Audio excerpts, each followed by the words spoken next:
నువ్వు ధైర్యంగా ఒక అడుగు ముందుకు వేస్తే విజయం 10 అడుగులు ముందుకు వస్తుంది.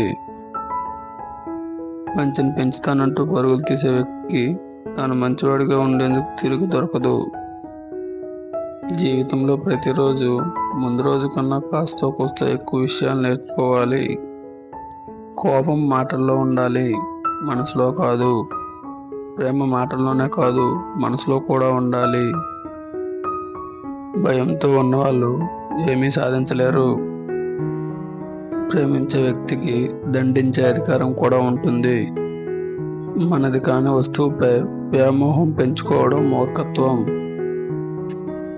నిరంతరం నేర్చుకున్న ఉపాధ్యాయుడు మాత్రమే చక్కటి విద్యార్థులను తయారు చేయగలడు. నిన్ను నీవు తక్కువగా చూసుకోకు, అది పాపం, ఆత్మహత్య కంటే ఘోరం.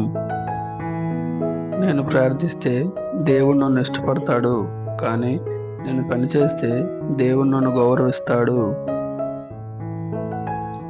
మన మెదడు కత్తి లాంటిది, దాన్ని ఉపయోగించే విధానంలోనే ఫలితం ఆధారపడి ఉంటుంది.